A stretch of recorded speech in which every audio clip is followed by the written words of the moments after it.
AJ kancane nje. Ngide ngikhuluma nawe. Umzuzwana nje. AJ ngifonela uKishore. Uyeze emshadweni. Uyinakekele zonke lezi ivakashi kanye nawe nabanye abantu futhi. AJ noma ngabe kwenzakalani, Kishore uyingxenye lomndeni. Ngiyakucela ungambizi ngesivakashi, ngiyakucela.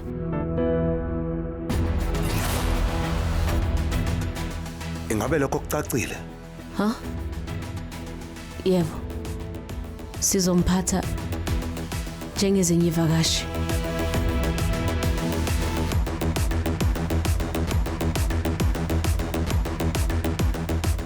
Umama uyephi?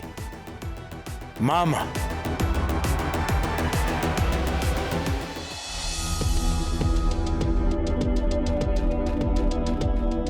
Kungani upakisha isikhwama sakho? Ngikubuzile kungani upakisha isikhwama sakho? Mama ngikhuluma nawe. Mama ngikhuluma nawe nje. Yeka Abira. Angeke uzuqonde. Yeka.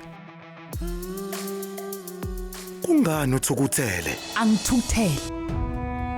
Ngiyazi ukuthi angeke sibone izinto ngendlela efanayo. Lokho kongenza ukuthi ngigcine ngiwumuntu omubi ke kuwena. Akulungile. Mama uAntaro hlale ekhuluma nami into engaqondile.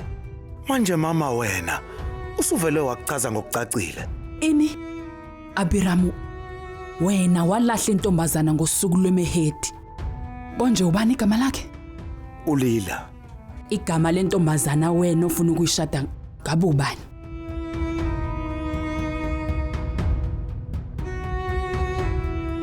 Ushweta.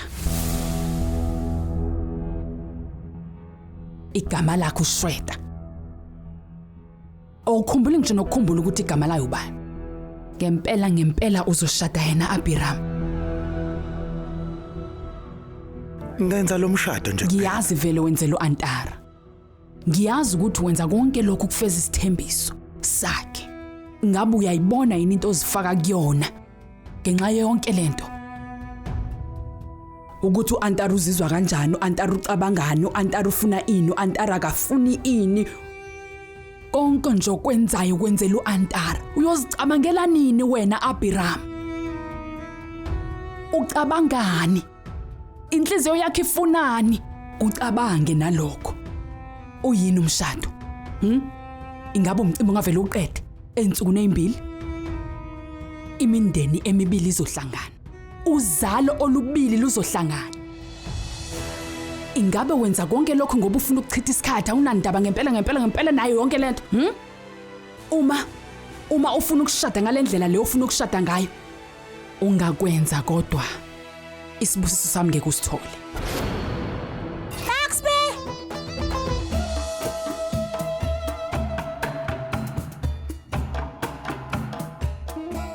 Sebefikile.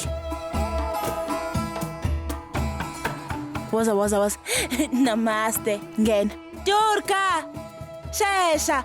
Umamezela wethu isikhathi esizayo uselapha. Linda.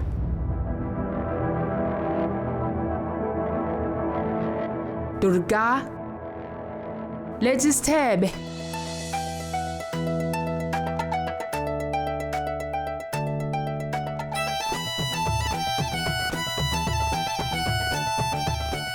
Wamkela umakoti wakwami ngearti.